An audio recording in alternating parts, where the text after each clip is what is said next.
Welcome to Negative Camber. No! If it's motorsport you want, then this is the place to be. All of the latest results, analysis and interviews. And a great start for car number 11. D'Alberto's got away beautifully at the start of the great race. Down the inside, Hamilton sees it coming. It's a late lunge by Verstappen, who takes the lead of the race. And now it's time to introduce your hosts, Jamie Lemure and Lee Harrison. Welcome to Negative Camber, the Motorsports show, proudly brought to you by True Steel Frames, live from the studios of Radio Italiano, 87.6 FM. Hope you're enjoying the show. Time is about 7:45 on this cold? Are you cold? I don't know. We're in the studio. I'm wearing my Uggs and it's great. I thoroughly recommend for those that are in the doing radio or podcasting, do it in your Uggs. It is a therapeutic experience. They are significantly better than your shiny red race boots, that's for sure. My race boots. They're not in Kansas anymore, Toto. Look at you, Tin Man. Which one was it that had... Lee's definitely the Tin Man with his silver ones, actually. That's quite apt. Dorothy and the Tin Man. And all the silverware that I've got. Which was the Wizard of Oz one that didn't have the brain? That was like, if I only had a brain. Are you trying to insinuate something here? I don't know. Listen, you're seeming more up to date with Wizard of Oz than I am. Old love in a red boots. Yeah, click click. How Ferrari did it look though? Like really, come on, man. Okay, running down the back. Yes, very. If you spent more money on going to the track and being fast, you might be fast. I was pretty fast. Not just looking fast. All right, let me state a case in my defence here. Okay, so I'm on the Vega tyre, which has done 2 meets. I'm about 7 to 10 kilos heavier than the majority of my competition, and my fastest lap was about 0.3 off the guys that were finishing the top 2 or top 3. Fastest 1 lap, yes. Yeah. Doesn't matter. You need 15 laps to win a final. I was very consistent. Don't worry. You were not consistent. I was. You were in front, then behind, then behind of old mate. Hey, mate, don't worry. We're good. Me and Rubes, we got this ready for Mr. Oh, you know how many people have got you earmarked now for the Enduro when, because... You're all done for. You're all done for. They're going to punt me out. I don't know. What do you mean how many people have got me earmarked? They're saying, Lee's talking up a big game. We've got to get onto him. I'll be like, well, he's talking a big game considering he doesn't know who's actually he's racing against. You boys just sit back and wait for the 3.8 Motorsport bus. Once Bordertown rains out, we're quick time and back. And I will beat anybody. It's fun. Me and my partner will go back to back in the Enduro. You heard it here first, folks. I just get the best out of you all the time. It's fantastic. Yeah. Fantastic. All right, V8 Supercars. So we didn't quite cover that the other week, but as we are well aware, the Mustangs were going through a huge parity adjustment again they've talked about having to make some parity amendments because of the performance discrepancy that currently exists with the Camaro. And V8 Supercars came back with, they had taken the designs of the cars to the UK. They've done computation fluid dynamic testing and made a couple of minor amendments to the rear end of the Mustang. That was about 60 kilos, I was saying, less downforce in the rear between Mustang and Camaro, which led to a repositioning of the rear wing, was pushing it forward and tilting the angle slightly, as well as adding a little bit of a gurney flap to the rear of the Mustang as well. So that made its debut at the Townsville 500 a couple of weeks ago, which then resulted in Anton De Pasquale taking the win on the Sunday race. Now, Whoa. I know, he had an extra set of tyres, he pulled into the pits. What you've got to understand is this, right? It's the first time all season that he was able to get speed for the duration of each stint in that particular race of the Mustang. So that was a key indicator of there was some progress made. But then after the event, they actually went out and did some more testing, but this time it was on the engine, in particular with the engine mapping. And so what Ford had come back with was actually a smaller throttle body, which is what they had wanted to have at the beginning of the season. And so this throttle body is designed to give slightly different power delivery to the engine, but also allows for less wheel spin for the Mustang drivers, especially coming out of corners due to that engine mapping, which is therefore meant to preserve a bit of extra rear tyre. So overnight, and obviously today, we had the Sydney night race, and a lot more competitive, I felt anyway, between Mustangs and Camaros. There were 4 Mustangs in the top 15. They were there or thereabouts. That's the thing. They were there. You are aware that you do podcasts with Mark Scaife Jr. Lee. Like, you're not going to get much. Guys come from the Supercars. Like, I'm as holding as they come, and even I can see it's rigged. When I say there or thereabouts, in previous races, we're talking like, gaps of 10 or 15 seconds. But for the majority of it, Cameron Waters, prior to fairly or unfairly getting the pit stop-go penalty, unfairly, was only 1 or 2 seconds and holding that gap between himself and Brody Kostecki, who admittedly was on another planet last night in that Camaro. Why? We're in 2023, yeah? Why are we still running cars up and down an airplane strip to do downforce testing? Well, that's the thing that I'm critical of. So I was speaking to a really, really good mate of mine that has got... Mark Scaife. No. He and I, we're buddies. Neil. But, yeah, Neil. No. So a good mate of mine's got a very, very close relationship with Trudy and Tim Edwards from Tickford Racing. And we were having a catch-up last week at the track because his son's just taken up go-karting. And, for him, it's more the fact that, and I raised the point with him too, that Adrian Burgess and the team at Supercars had a year and a half to actually get this concept right. And why is the aerodynamic testing only being done in a straight line at a drag strip? And then they were doing heaps of runs at probably the least technical track in Australia, which is Queensland Raceway for the majority of it. Yeah, they were doing some demonstration runs at all of the other events to promote the product, but you're not going to get useful data that way, are you? So, but then also the Mustang, in terms of its appearance, changed between what we saw at Bathurst last year when they released Gen 3, or 2 years ago, which was the previous model, and now brought out a new model Mustang, and there was some differences in terms of the aero package as well. So, you could say that, I just think of someone of Adrian Burgess's experience, and I'm going to put this out there, and there's probably more to the story than I even know, but from the outside looking in, it's not a good look. The perception is not a great look when you've got these volumes of issues, when you've had an extensive amount of lead time to get it right. But it's been like this throughout the history of V8 Supercars. You go back to, remember Roland Dane's fight, build a better car. Penske went out and built a better car, and suddenly let's hobble the thing back. It's unfortunately, since day dot, V8 has had a Holden slant. Yeah, and it goes all the way back from when they introduced the V8 formula. Yes. Between the VP Commodore and the EB Falcon. Well, how many years did the Holdens run with the McPherson strut? Yeah, and then they changed Project Blueprint. Yep. Then you had Falcons having to be hobbled when 1995, for example, they had to have their front spoilers trimmed. Yep. To allow the VR Commodore to go up to speed. So, unfortunately, though, when you've got people that have got powers that bring dollars to sponsor events and use their platforms to, how can I be blunt, shit can the sport. And because they didn't get what they wanted out of the sport, and then use their platform to build this circus of momentum to then cast, all this dispersion about how bad the sport is, when in reality, the parity argument hasn't changed for the last, as you said, the last 30 years in any which way, shape or form. And I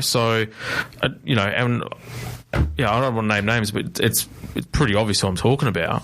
P and A is his initials, and the rest is up. From there is the rest of it. But I'll look at it this way: he and a group of people were trying to bid for Supercars, and obviously Race, which has got a Mark Scaife involvement in it. God bless him.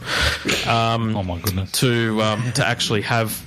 To take ownership of the series, but I look at it this way: we're talking about a person that's clearly invested a lot in the sport, but then bought a car to supposedly race in the series when he didn't even have a confirmed entry to race in the series, and has now actually sold it back to AAA. That in itself, if that's not, in terms of business sense, I kind of scratch my head and think to myself, well, I wouldn't really want that running my sport. But again, why is our top level national series capped at how many cars have we got now? 26? That's another argument. Yeah. No, it's the same as like Formula One. Like he's ready to go, and that's part of the thing. Like if he's ready to go with a team ready to fire a car up, why not? Why not let him have a go? To put it into apples for apples, you look at sprint cars. Cottrell went out, bought a sprint car. Next week we're racing against Robbie Farr. Yep. That's open. You can rock up and buy a car and race. Yep. There's no reason why our top bitumen series should be restricted to. You can do it at IndyCar. If you want to go race the Indy 500, you could go and buy an IndyCar. You can go and build it yourself. You can go and race it at the Indy 500. Yep. Why can't we do that in NASCAR? Yeah, fair enough. There's 36, off the top of my head, charters that are locked in. You still get 50 cars roll up to most meetings. Yeah. Trying to qualify in. Yep. Why V8s are we limited ourselves? And you can give me all the stuff about pit space all you want, but they seem to make it work at Le Mans with... Well, they make it work when there's a random wild card that shows up at a track, or two even, or even like in the episode at the Bend, it was like 3 or 4 at the same round. So like it wasn't long ago where all you have to do is look at the early. So let's call it the Tony Cochran era, 1998, 99.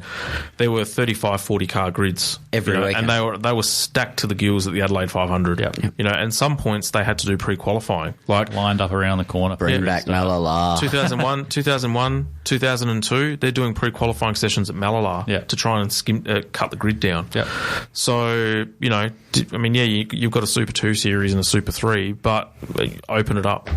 There's nothing wrong with more bums on more cars, more variety, more chance to win. 100%. And some of those Super 2 teams would super easy jump up and get into Supercars as well if they could. Eggleston should just about be in there by now. Yep. Matt White.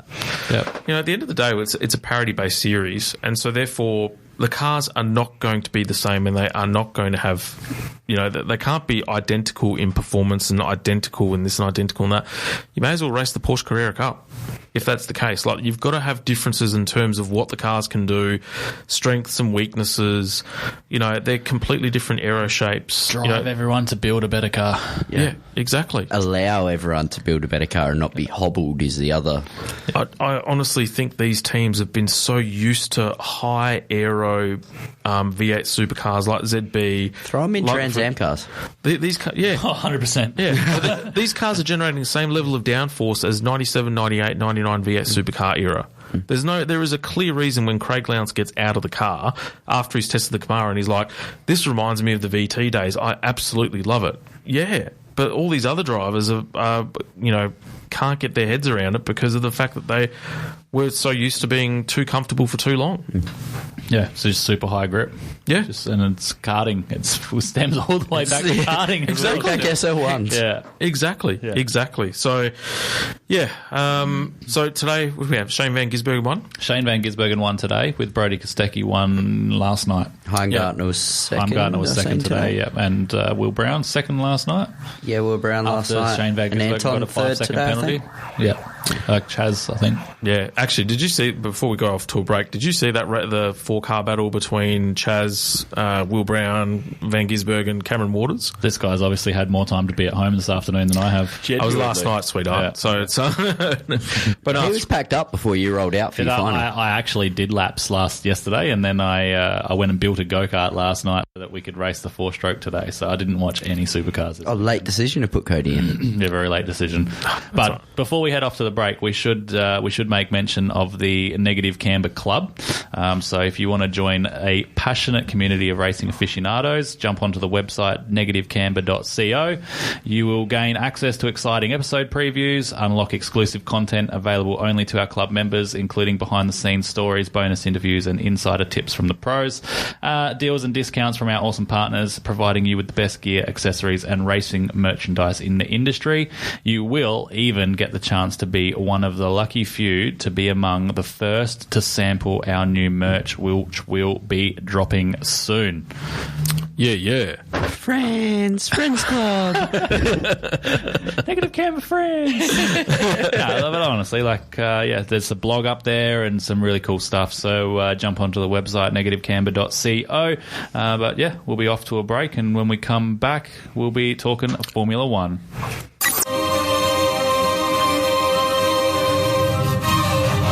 You're listening to Negative Camber.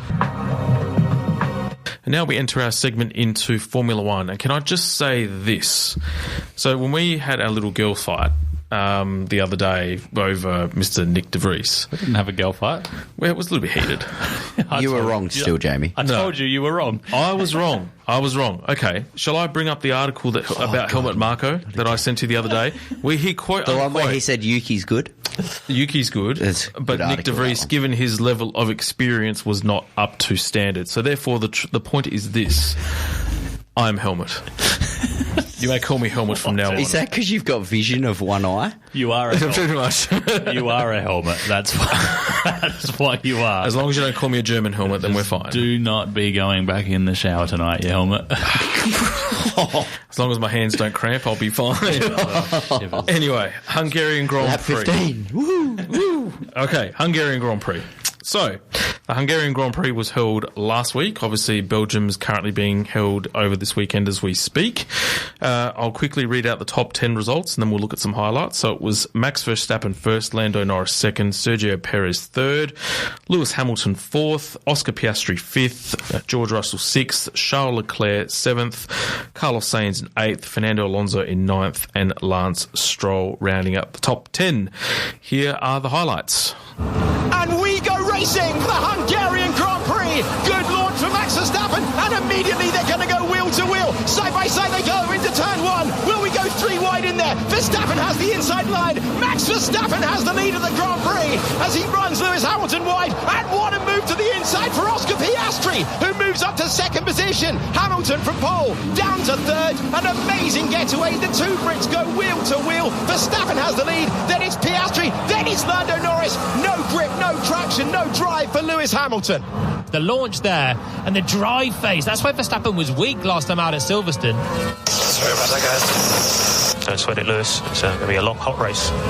Wow, incredible that he could be apologising so early. You could see Joe had anti-stall. That was the reason why he dropped down through the field. And where is the contact at the back? They tripped over each other. Now, Ricciardo went into the back of Ocon. Joe had anti-stall. That's a bit of a shocker for Joe from his best ever qualified position. Look at Ricciardo now. He's the car ahead, and he's just going to just drift in. Or is it Joe? Oh, it's Joe into Ricciardo into the Alpines. Yeah, so Ricciardo gets carte blanche for that then. He's out of control because he's hit from behind into Ocon. It's a bit 2021 again, but this is in the dry. I think this is going to be terminal, please. Wow, Alpine having such a disappointing day. Both cars are out again. And they're in the clutches now of Perez, who is sent to the outside with DRS enabled. What sort of drive does he get? Tries the switchback move, but he's on a harder compounded tyre, and Alonso stays ahead. Double DRS though, Perez has it again. Now you can pass on the outside, but Alonso is wary of that, and he sends it deep on the brakes, so he doesn't give Checo the chance through the Lando Norris lap one move. Now the second Red Bull looking to make the move that's been coming for a couple of laps, and finally Perez gets to the inside. Alonso will try and fight it, but it's a second DRS zone for Perez to extend ahead. Mexican driver up to 7th place. Norris trying to secure back-to-back podiums. Pressure on the McLaren team. Now he's 2 seconds away from his teammate. This is undercut territory for Norris on his teammate. It's a good stop again then. Norris is 8/10 quicker as he comes through, fastest middle sector of anyone, so this is going to be very, very tight as Piastri peels into the pit. Can they deliver a 2.3? That looked very good. 2 seconds is exactly what Piastri needed, but Norris is very, very close. Norris with those tyres fired up, the two McLarens wheel to wheel, and Norris's outlap absolutely outstanding. The British driver goes through and up to 4. Charles Leclerc won't be in the best of moods, and he's trying to scare Stroll out of the way. We've made our way through turn 1. This is turn 2. Is the room there? How brave is he feeling? The answer's very. That's 9th position, and that's an efficient move for Charles Leclerc. Here's a pass for Sergio Perez. He's going back past Carlos Sainz. You can see all the marbles off the racing line. The Red Bull getting very, very close to the Ferrari, but making its way by, and that's now 6th position for the Mexican driver. Checo gets down the inside of George Russell, or does he? Eventually, Sergio Perez fires his way through. Russell wasn't prepared to give it up. He left the room. He had the better traction heading down the hill, and they went side by side through 3. I thought we were heading to contact. How was that not contact? Sticking a nose in on the entry of 3. Perez thinking about the move. It's the closest that he's been all the way through now. He's going to have a great opportunity in the second DRS zone. Perez trying to take 4th place in the Hungarian Grand Prix. Hamilton will hug the inside line and he will say go to the dusty, dirty part of the track. Better traction for Perez, but no drive. Hamilton defends again. Big lock-up from Leclerc, but I think he'll be okay with that one as he comes for a pit stop. This is undercut territory for him on his teammate. So Leclerc, I think, has been given this chance to undercut Sainz after he was on the radio complaining that he couldn't go quicker. This was Charles Leclerc with the moment, the lock-up that added 5 seconds to his race time via the penalty. We move now to Piastri being attacked by Sergio Perez. Perez, there's the late defensive move from the Australian driver who hugs the apex. He says, go the long way round, nothing between the two of them, but it's better grip, better traction than the DRS, and 4th position for Sergio Perez. Perez needed that. That was an aggressive move around the outside. Piastri not giving it up as he runs out onto the grass. So, brilliant piece of driving from both drivers there, not to have contact. Lewis Hamilton comes into the pits to get rid of those old hard tyres. Up to P2. Restored to 2nd place goes Lando Norris. Yeah, that's the best thing for Norris. He doesn't have to deal with passing Hamilton, losing time. And Piastri's got Lewis Hamilton, who adores this racetrack, all over the back of him with DRS. Same power unit for both of the cars. And Hamilton takes the pass on the inside, gets the DRS again, and Hamilton disappears down the road. Easy move up to 4th. Is this even going to be a contest for George Russell on the medium tyres? Waiting to get the power down. Sainz just doesn't have the purchase at all. And Sainz offers a defensive shape because he's got no other option. But Russell will sail on by with the use of DRS. And that's 7th place. Now here is Logan Sargent. He was under pressure. He had Tsunoda in there, and round he went. Round goes the Williams driver, and through went Tsunoda and Zhou Guanyu as well. Maybe a bit of lack of concentration for Sargent late on in the Grand Prix.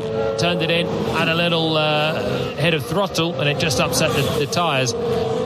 Red Bull round the final corner on a day to celebrate for the team and driver. The Dutch driver has dominated once more. 7 victories in a row for Max Verstappen, who wins the Hungarian Grand Prix. And that long-standing record is gone. 12 wins in a row for Red Bull in Formula One. They take the consecutive win record away from this team, from McLaren. And I don't think McLaren will mind too much because they are resurgent in the hands of Lando Norris, who is on his way to just his 8th Formula One podium. What an outstanding drive once again. He lost the position to his teammate at the start. He calmly retook it in the pit stop sequence. Lando Norris back on the 2nd step of the podium. What a July he is having. And across the line, Perez recovers from 9th to 3rd, chased all the way by Lewis Hamilton. Not a bad race car, is it? Controlled that beautifully. Congrats. Well done, mate. That is win 44 for you, 12 in a row, and that is history. What an unbelievable rocket ship that was today. That was so enjoyable to drive. Unbelievable. Well done, guys. 12 in a row. Unbelievable. I think everyone can be really proud of that achievement, but also with today. That was unbelievable. Thank you. The runaway championship leader. You could hear the smile in his voice. Let's go to Lando. Let's go! Yeah, baby! 12 in a row for the magnificent Red Bull Racing team, who extend their lead in both championships once again. And we were reminded of the driving prowess of Lando Norris, who looks the driver closest to Verstappen. But that said, no one is close to Verstappen at the moment after another entertaining Hungarian Grand Prix mastered by the Dutchman. It breaks my heart to hear that McLaren of 1988 has finally had their record broken by Red Bull. Just so sad. That sounded like it was like an obituary piece. Better Red Bull than Mercedes. Well, look, it's... well, you know, look, at the end of the day, 12 straight wins or whatever it was, irrespective, is still an amazing achievement because you've actually got to win the race. How did and you Michael got to do it not 12 get straight it done? times. I don't know. I actually thought that Ferrari managed to do it in 04. Michael literally took wins straight out of Ruben's hands how many times? Yeah, I don't think he was like as dominant. Like the team were not as dominant as what like Red Bull, Mercedes, and that McLaren was. Like I think they got to like 8 or something. Yeah, because I mean Schumacher did have was it 2004? He'd had the title wrapped up by round 10. Yeah. Which was he won the championship in France. Such was their dominance. But I haven't seen First. the glory years, German man. success in France. It's rare. I know. And now it's for the History Channel with Lee and Biscuits. Yes. So, look, Red Bull just on another planet.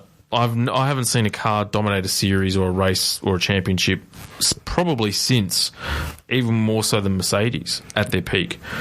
I'd go as far as saying Williams 92, 93, McLaren 88. Waiting for the Scaife reference to get thrown in here. No. I'm talking Formula One now. HRT. Well, yeah, you could. Let's go there. Era.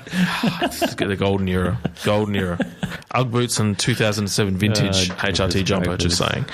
They obviously set a record for a reason. There hasn't been anyone this dominant before. So, but just imagine what Red Bull would be like if they had a driver. Second driver. Yeah.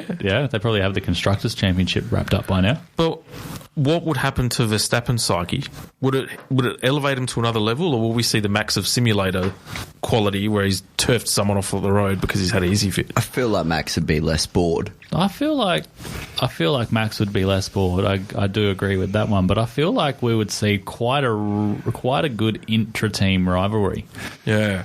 I think it would get heated. Rossi Jorge levels. Yeah, provided that seat was given to someone who's going to give the attitude back, not just sit there and have it. Yeah, you reckon Nando? Yeah, reckon, like Nando or he's getting too old for that jazz. Can we bring Seb back? I reckon no. Lando's probably got the guts to go about it, but they're too good of friends off track, so I don't think it would work very well. Maybe Oscar, maybe Daniel Ricciardo, which I'm still tipping he's going to be back in that car by the end of the year. By the end of the year? Oh yeah. Checo's one major schlong stand away from being out. Didn't he do that in the Hungary? No, didn't he do that at the sprint last night in the West? Yeah. Didn't he gravel trap himself? I didn't actually watch the sprint. It wasn't as bad as Hungary's escapade though. That was rookie. FP1. I was sleeping into race for today. Yeah. So no, I did because they delayed it by half. You know what? Now this grinds my gears right about Formula One. What is the point of having full wet weather tyres if you're going to roll around a safety car for a half an hour was still to then go into intermediates? Gasly was still whinging about it. The fact that they went green, these guys are getting a bit. What's the point of having a full wet weather tyre then? We just need to remember what's happened the last couple of times. It's been pretty wet at Spa. Look, it only takes a couple people to die. However, though, 98 was easily the worst conditions ever, and they sent them green twice. Yeah, look what happened the first time though. Well, actually, to be fair, that 1998 start line incident, I'm actually surprised that no one walked away seriously injured because there were some cars. Half of them ran away. They were racing back to the spare car. Well, if you actually watch it again, Tora Takagi in the Tyrrell has just ploughed through all of them. He had no brakes. He had, kamikaze. So I get that. Yeah. I get the safety aspect of that, but I mean, for God's sake, it's motorsport. Yeah, but part of it is the risk element. Otherwise, you may as well just. We don't need people to be dying. That's don't crash. As a race control person, as a race director, you've got that on your psyche as well as on your conscience. You are responsible for the safety of the event, and if you feel that that's unsafe, you've got to take all of that. And to be honest, what was deemed unsafe at Spa may not be the same as what's deemed unsafe at, say, somewhere like Hungary. It's just, it's the speed. Literally, you get to Eau Rouge and you cannot see anything at all. What would be even more scary is imagine doing Monza. Well, that's exactly right. And so if it was that heavy rain at Monza, then they would probably not run as well, because it's so high speed that the vapor coming out of the back of the car is just going to be so dense. Take the wings off when it rains. What'd you say? Take the wings off. No spray then. That's what I reckon. Yeah, take the diffuser out. Yeah. They should have a wet car. Yeah. But aren't they meant to be running those high LED lights that are meant to be so strong that they pierce through the mist so you can see a car ahead of you? Yeah, but you still can't see the apex, so what are you going to... You literally just follow... So why not follow the safety car? Yeah. It's like if I'm following a set of rear lights, I can't see where I'm going, so I'm not going to be able to overtake that set of lights. I'm relying on them to, basically pace my lap.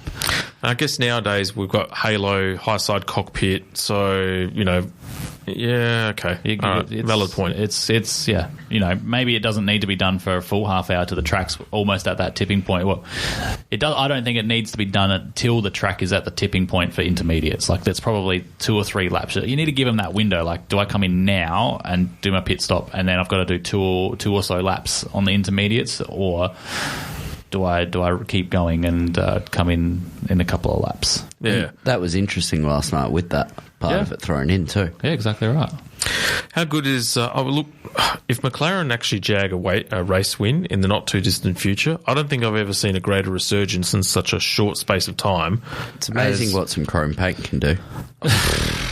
Well, I mean, they haven't got Red Bull aerodynamicists in their team, do they? So they've clearly found either that or they've got a very, very good photographer. You missed out. Mika come back. The return of Mika. Yeah. But, they've got they've seen the Red Bull car and they've openly come out and said that they're working on designs that is very similar to the Red Bull car. So, yeah, I mean, there's $45,000 lighter in their checkbook now after Lando breaking Max's trophy on the podium, but hopefully that doesn't put them over the cost cap. Well, what about, I guess next point would be Mercedes and Lewis with his lap. Great lap, great qualifying lap, but he did exactly what George Russell did last year. Did not get a single purple sector in any of his run and just stitched it together when it counted. Yeah, and that's all you got to really do. And Max made a couple of mistakes, so you got to be there to jump on it when he does. And but that was pretty good. Like, I was pretty happy when he didn't make it into turn 1 in first. So you and the rest of the world. Look, reality is this: even if he did, such was the pace advantage that Max and Red Bull had that day. Hamilton probably would have held Max off maybe 1 or 2 laps. Yeah. So it was only a formality. That was probably the best start Max has done all year when you think of the fact that it was the dirty side of the track, because every other race this year he's average, let's say. So it was a pretty fair effort. What did you think of Daniel Ricciardo's performance over the weekend? Absolutely stunning. Definitely didn't surprise me, but it was an absolutely stunning return. The stint that he did on the mediums to make him go 40 laps at the end, he was absolutely setting the lap times, and he did his fastest lap on those 40-lap medium tyres. So that was the 12th fastest overall time. So he was, the 12th fastest person on the track. So that's not bad. Like, imagine what he could have done if he had a new set of softs. Imagine what he could have done if he didn't get shunted off the track in turn 1. Imagine what he could have done if he was in Perez's car. Exactly right. Well, I mean... And so they're saying, like, that, they were saying that Spa was really going to expose the weaknesses of that AlphaTauri for Daniel, because Daniel really likes a car that he can brake to the corner, where that AlphaTauri's not been like that. But that didn't seem to pop up either. Like, until he had his lap time deleted, he was sitting 6th in qualifying or something. So, look, he's absolutely showing that the simulator work has paid off, and he's not lost any of his driving ability, because he's jumped straight in and is showing Tsunoda how it's done. I would love to if I had Christian Horner right next to me here, the first question I'd ask him would be, what were these bad habits that you felt Daniel Ricciardo had developed from his time away from Red Bull? Driving around problems. So the McLaren wouldn't have got into corners like the Red Bull did. So the braking technique would have been different. The steering input techniques would be different. And maybe some of the buttons that he was using, some of the tools on the steering wheel to try and overcome some of those issues, maybe they were not what he would see in his own car. Makes you wonder what he'd be doing in the McLaren, the current McLaren, if he'd stayed with them last year, or like over through to this year. Yeah, no, he'd be up there. Well, then that would be the true test of what he would be, how he would compare himself to Lando Norris, because Oscar's been doing a fantastic job since he's been given the new car. And even Anthony Davidson came out last night and actually apologised on air and said, look, we were a bit questionable about Piastri because we really weren't sure what they didn't really get a full grasp of what the updates were on the McLaren because he was running the old car and Lando was getting the three-quarter update version. It's only when they came to the next race where in Silverstone where he's right on Lando Norris's tail pace-wise. In fact, has actually started to become faster over a lap. So since then we've had Silverstone and Hungary where he really took it to Lando as well, and really only because of an early pit stop for Lando was it that he was able to jump Oscar. So people crying team favorability and all that sort of stuff, but I think they actually had to do that to cover off the pit stops from the guys behind them to not lose 2 positions. So he's doing a good job. He's showing why he won Formula 4, Formula 3, Formula 2 back to back to back, and why he should be in a Formula 1 seat. Yeah, absolutely. But he's also been given the time to show that. He's been in the sport less than what Nick De Vries has. Hey, your mate Carlos hasn't done much in his time either before you get too far. You let Carlos alone, but Carlos is a Red Bull prodigy, so anything that happens with Carlos is because of Red Bull. Exactly. Whereas Leclerc is a Ferrari Driver Academy. Did you know, by the way, that Sergio Perez was actually introduced in the Formula 1 Ferrari Driver Academy? Yep. We find good talent. You just do nothing with them. I couldn't hold my laugh, man. What else are we talking? Hey, what about Alpine? With double DNF. And then now they're sacking everybody as well. Well, yeah, they got rid of Rossi. He's now been put to special projects. You have Otmar Saf now that's going on gardening leave. Yeah. And then you've had, what's his name? Tremaine, he's gone. And he's gone now too. And then who was announced? Pat Fryer going to Williams. Yeah. It's, a lot of bad results. I think it's been like 2 races in a row at Hungary after Hungary that there was double DNFs for the team. Yeah. Hopefully, I think they had a good result last night though at the Belgian sprint with Gasly. So that was good for him picking up a podium, but a sort of podium. But yeah, it's. They need a change. They should have been they were targeting to be the 4th best car of the year, but they're not even close. So that team's been more or less a she-show going back to when it was Renault. They've never fully gotten on top. Like you think back even when Kimi came back and it was Lotus. Yeah, they had it all there and didn't do anything with it. Yeah, and it's just a repetitive cycle with them. Yeah. It's weird. I mean, they've got the budget and they've got the capability. For me personally, I don't even know why they actually changed the brand to Alpine. I kind of think they should have just stuck with Renault. Alpine's the performance division of Renault anyway. Yeah, exactly. But I'd love to see Gunther in there. You reckon? Yeah, I reckon Gunther needs a change. I think he's over Gene. Yeah. Mind you, Haas are really hard to predict at the moment. Like, Hülkenberg's driving out of his skin. Yep. One lap specialist, you'd probably want to say. Oh, even in the races, he's doing fine. It's the car that's letting him down. He's underrated, Hülkenberg. Yeah, he is absolutely Le Mans underrated. Winner. Yeah, can steer. Just if they put him in a good car so that he could show what he could do, put him in the Aston of this year and get rid of Lance, far out. Aston have gone backwards now over the last 3 or 4 races too. Yeah. Nando's not happy with the current tyre. He's said it quite a few times now. Is that the 24 spec tyre that they've used in Silverstone? Yes. Yeah, they've said that's Red Bull and Aston have taken a step back since they introduced that tyre. Red Bull have taken a step back. That's a laugh. You're having a laugh? No, the gap was closed, and then Red Bull brought their updates and have gone faster again. Yes, well, actually, I'd be keen to hear because our mate Helmut, my boy, he's come out and said there's at least 3 teams that have gone over the budget cap again. Yeah. So I'm thinking, well, how does he know this information? And is he trying? Could you imagine if they came out again and it was Red Bull? No, I think the FIA leaked it first and said that there was potentially 3 teams that have gone over the cost cap and they are investigating it. So that's, I think, what Helmut's going off on. Are you aware of the other investigation that's been raised? What's that? Where Lee's trophy is from today? Oh, that too. Yeah. Apparently, a couple of teams are questioning where Helmut Marko fits into the Red Bull cost cap. Well, yeah. Because technically he's a part of the F1 team, but his salary apparently does not appear in the... Well, let me throw this hypothetical at you then. Let's play devil's advocate. So what happens if the FIA release the findings and Red Bull are in breach of the salary cap or the cost cap? Again. What do? Because they got off lightly last year. What happens again if they get done again? You'd have to strip them of titles and points, surely. A thing that the NCAA have got over in the gridiron, and they've only ever done it once. It's called the death penalty. They shut down the program. Yeah. That program shut down for a year or 2 or however many before it can restart. Yep. It doesn't need to be that extreme. Yep. But you would suspect the accurate penalty would be something like Adrian Newey gets a year's holiday. Take a big part of that Horner. Yeah, I think they definitely for a year. If teams are going over the cost cap, they need to be a lot harsher with the penalties. Like the CFD stuff ain't going to hurt Red Bull, especially this year now. So if it needs to be championship even next points, year now, even next year, because they've had so much time this year to start focusing on next year's car because this car was so good. Yep.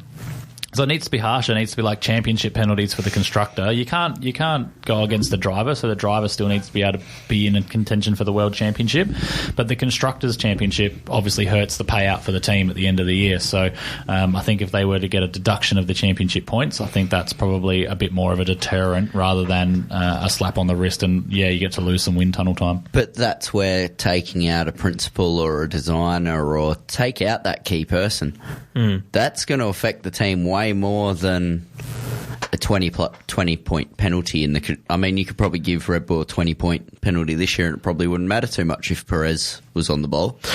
I guess it really depends on how well... I suppose the easiest one would be, step Newey down for 12 months. But I guess... you'd have to find out what and how they've structured that design team underneath him. Whether he's literally just, that looks good, we'll sign it off, right? Or whether he's still really intrinsically involved in designing. Well, that's what you take the chief designer or the team principal or whatever one is. Yeah. Yeah. I reckon we need to take a break. And when we come back... The search for Lee's trophy. We'll have to go around the world to find that.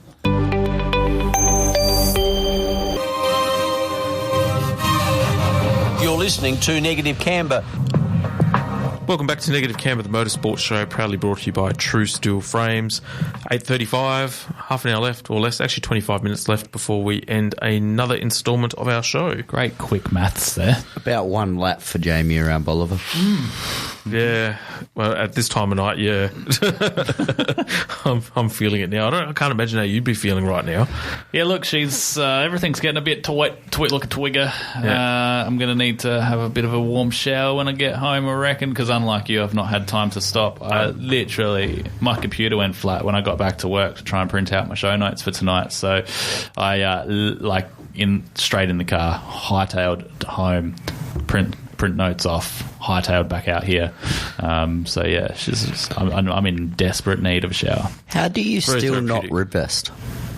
I just can't I don't know if it's something to do with the shape of my abdomen. And Have you tried a ladies rib vest? I can never get the straps on the shoulders or like one without straps on the shoulders for the rib vest to sit low enough that it protects me from the seat where it doesn't then only cover like an inch of my rib in the seat. So like if every time I hit a bump, I end up sitting like on top of the seat because of the rib vest catches on the seat. So I put up with this pain because I've not found a rib vest that I can wear.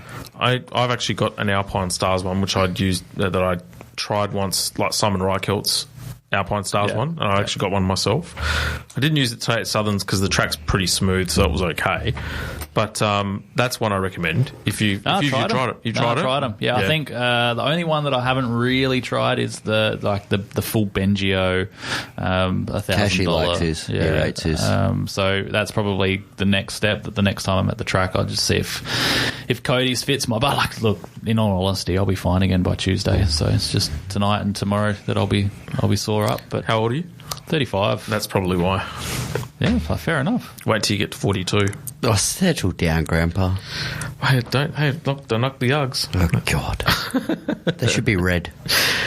Shh. You didn't even go over that fast. I can't dispute that. I can't dispute that at all. I can't dispute Please, that. Please, JB, it's a 4-stroke. I don't know where I was going with that. I'm fine with where it gets me the most personally is Barossa. That gets everybody. Yeah. That track. Before we go too far, I must put my hand up here. I did struggle doing 8 laps in Darwin. Yeah, that was a long race for the dirt. The extra 2 laps were. But is it like, this is going to sound like a really silly question, but is it bumpy when you're racing the dirt? Yeah, because they get ruts. Bolivar's actually got more bumps in it than Darwin had. Yeah, like genuinely. Yeah. You get ruts, but you're running like the 100. I've gone out with 5 pound in the rear tyres, so you've got a lot of cushion in the big tyres that takes it out. So yes and no, but I wear my good free minds vest and don't tend to feel too much generally anyway. So yeah. I actually just I've taken the plunge and have gotten it's on its way EVS neck brace as well. Full Gumby spec. See, we have to wear one, but definitely not by choice. Oh, but yeah. You know what though? When I see the incident of, say, Anthony and Bowden earlier today, when Bowden's go-kart's literally on Anthony's shoulder, that's where the EVS part would have protected the shoulder a little bit and absorbed some of that impact. No, you'd be no better off from that. No. Yeah. Well, I'm doing it anyway for safety reasons for Nick. You're doing it so you can hold your head up for 15 minutes. That was probably the biggest thing that I felt today by the end of the race was the sweeper was absolutely killing my neck and my arms. Otherwise, the rest of the track I was all right. Just the sweeper I was running for steam every lap. Bump mid to exit looks pretty gnarly these days too. Yeah, it's gnarly. How are you finding the LeConte tyre now that you're using it? Do I have to? Yeah. Well, we did Maxxis last week. We never heard how you thought of those. I may as well go LeConte. It's probably the same. Really? Because I haven't driven them, so I wouldn't know. Like, I don't know. Yeah, I don't think it's... I would like to be the one doing some tyre testing because I don't think it's the best. I do think it's too high grip. I do think that the speeds that we're travelling and the braking grip that we've got is too much. And that's what makes good racing is like you extend all the braking distances, you get better racing because you've got to slow it down better. The kids fanging around is quite ridiculous these days. Yeah, that's the problem. Like Noah Enright's going faster than what I'm going. Yeah. Like as a junior, so and he's restricted. Yeah. So that's kind of crazy. Were they setting faster times what you guys were today? Yeah. Really? Yeah. So I haven't looked at Speed Hive properly to look at that sort of stuff. That's actually quite startling. Yeah. For a junior class to be quicker than seniors. Like I mean, it's restricted. And they're a lot lighter as well. Junior clubby used to be quickest class generally. No, Clubman Light used to be the quickest class, but Junior Clubman was like basically like for like with that. Whereas like now KA3, which is the junior clubman, that's restricted. So there's no reason that even though they're 10 kilos, 20 kilos lighter, they should be doing the same lap times. It's just absolutely mind-boggling. Yeah, that's pretty unreal, to be honest. Yeah. Let's take a trip around the world, sir. Whoa. Hey.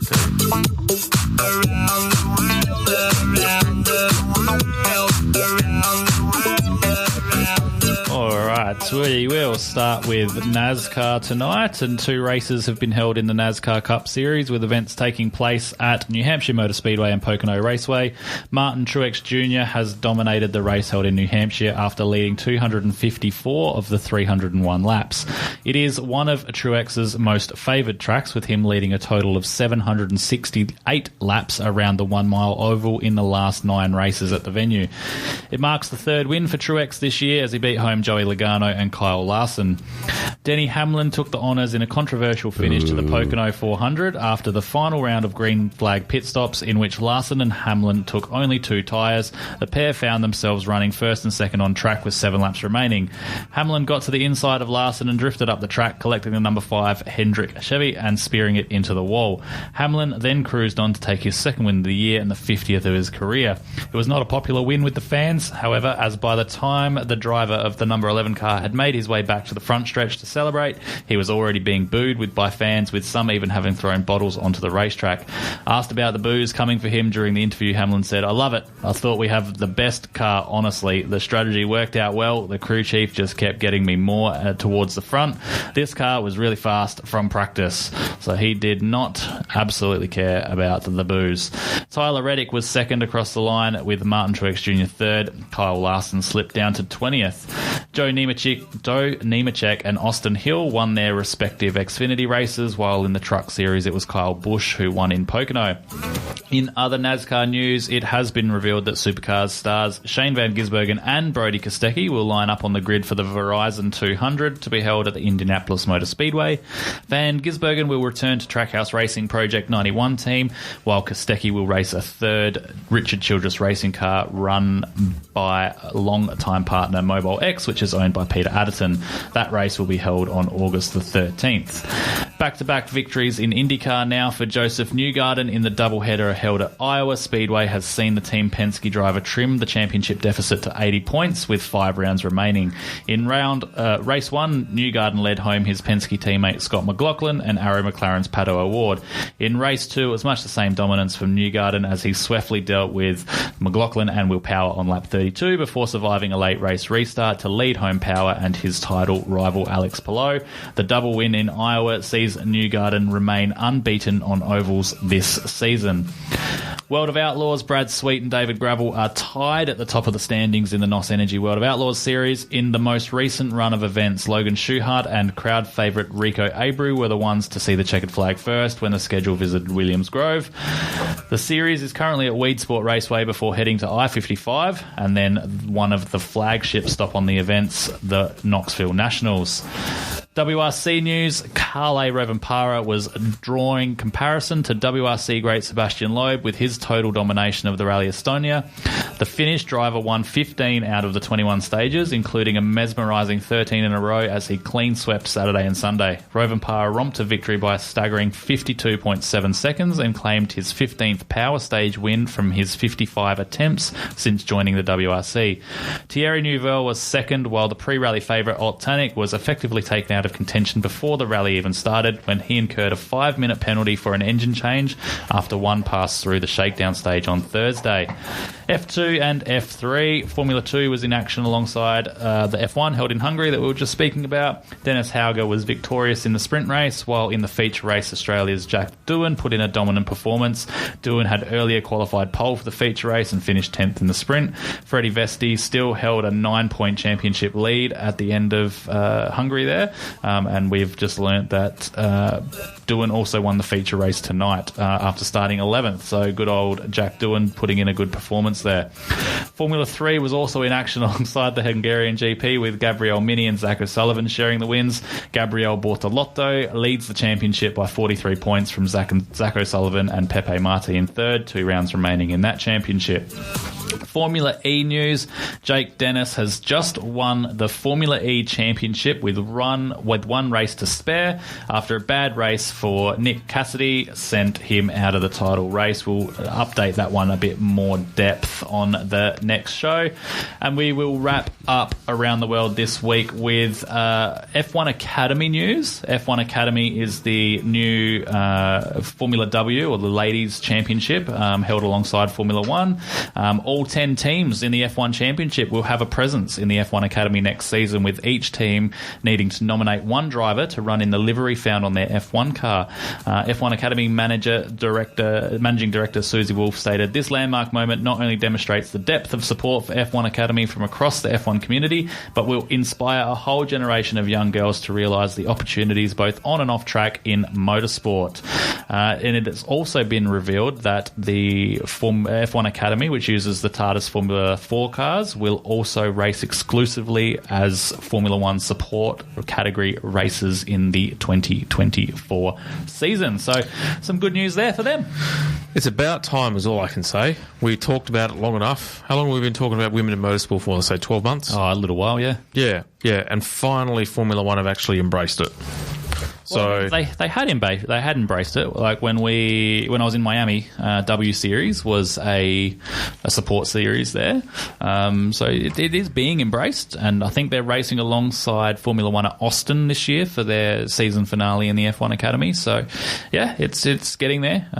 Hopefully they get some decent drivers from this crop, and yeah, can make something happen for one of them to try and climb up the ranks. I just think it's going to take it to that next level, in terms of, I mean, you've heard of W Series, but you don't hear a huge amount unless you're like really actively following it. Now it becomes mainstream, so to speak. Yeah. And now that you've got all the teams invested in it as well, this is probably about as good a chance as ever been that there could potentially be a female driver racing in the, let's call it the main game. There's been girls fast enough to get there. Yeah, absolutely. Lack of support, and it's good to see that there's finally a bit of, like you said, mainstream support. Yeah, definitely. They might actually be able to build some sponsorship up to help them pay the bill to get into the next categories. I mean, you look back and going back to when we were kids, there was Lotta and things like that kicking around over in Europe, and I mean, Leah Unsworth over here. Yep. So there's always been a couple of fast girls there. They've just never found the support to get them to the next stage. Yeah. Well, let's hope that actually turns around. Fingers crossed. Fingers crossed. Keep our fingers and toes crossed for them. Here's a theory for you. Going by today's racing, 4 consecutive races where drivers spun a chain?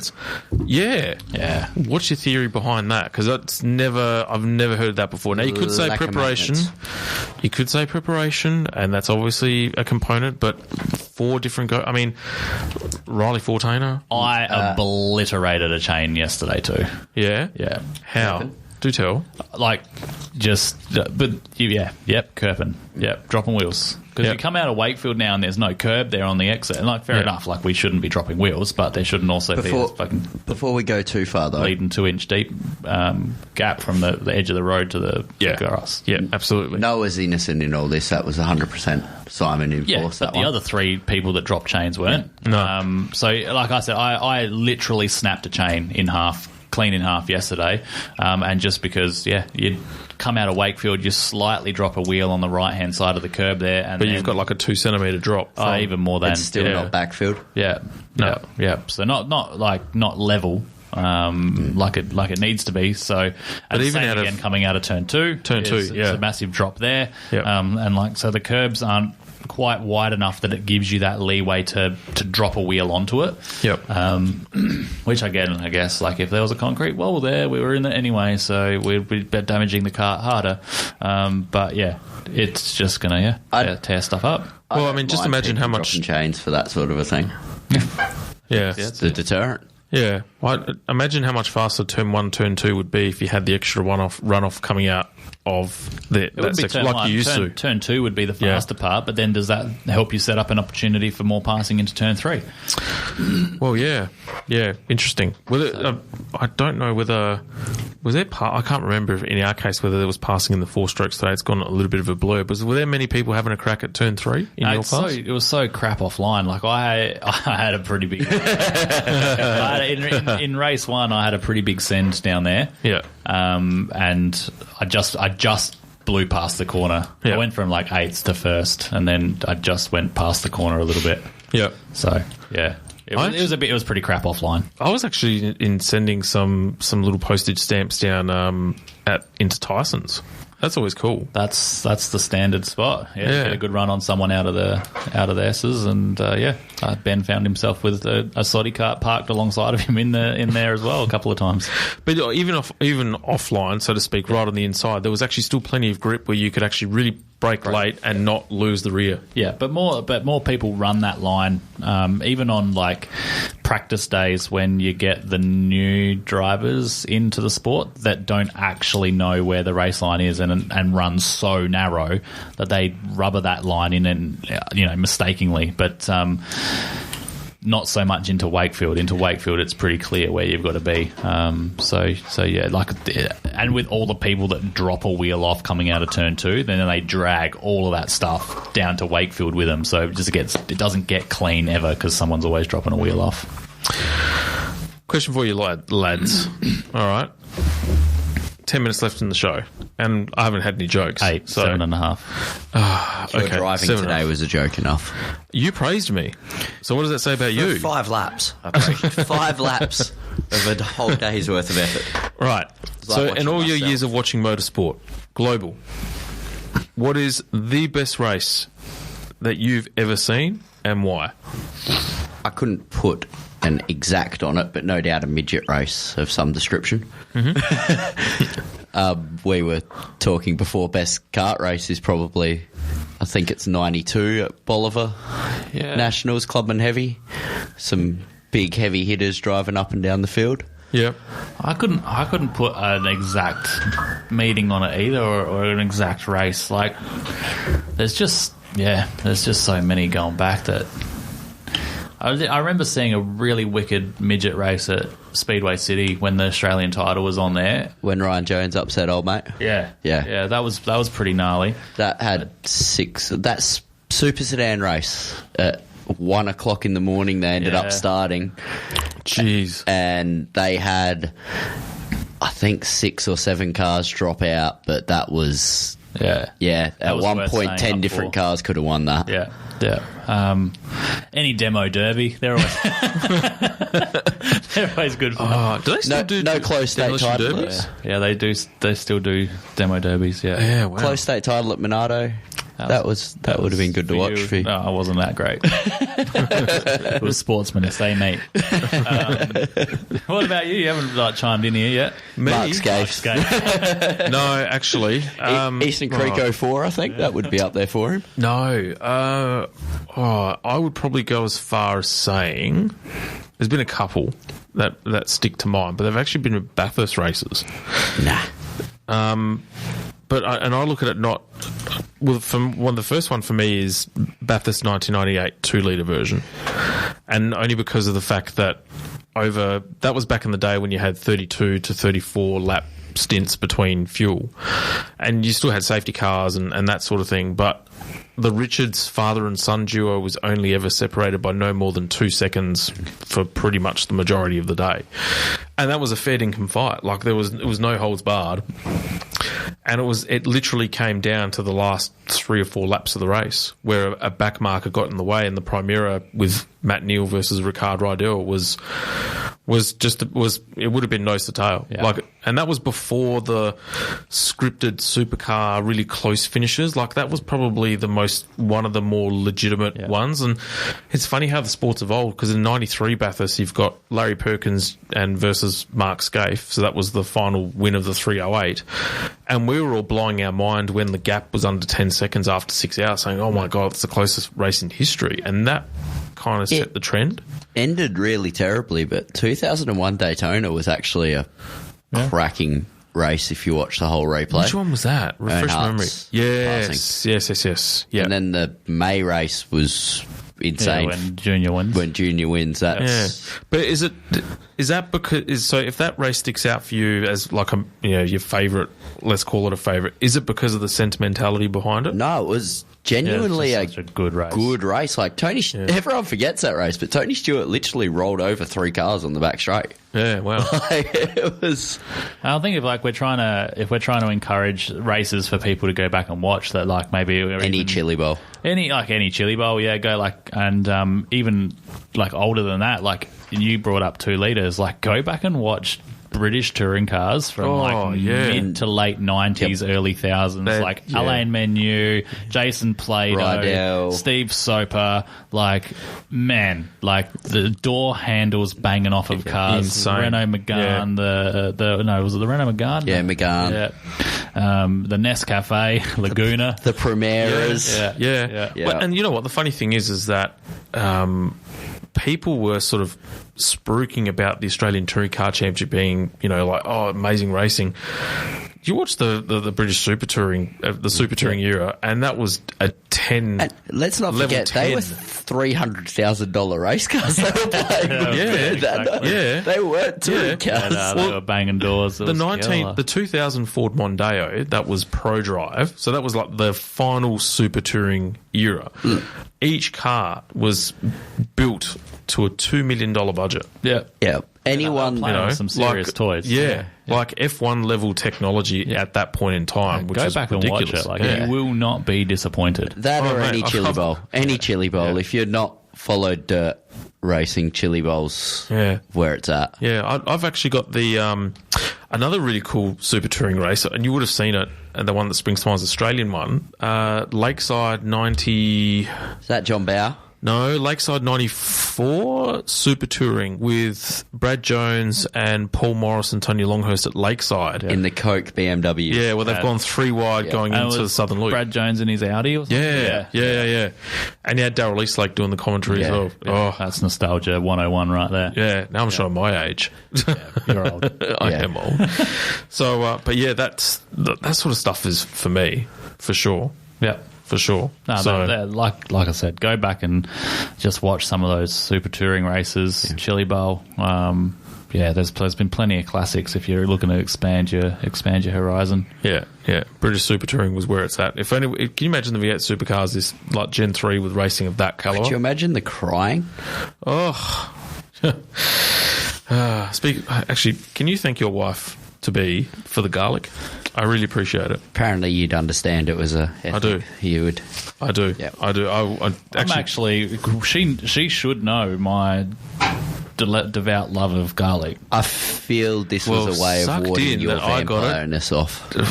What does it say that I got the cloves and you didn't? That's it.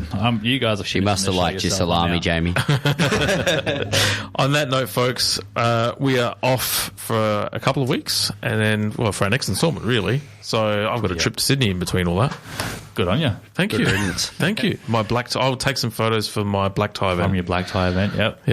No, we'll be back in 2 weeks with, Spa and wrap up the Supercars properly. And, yes. Yeah, hopefully there'll be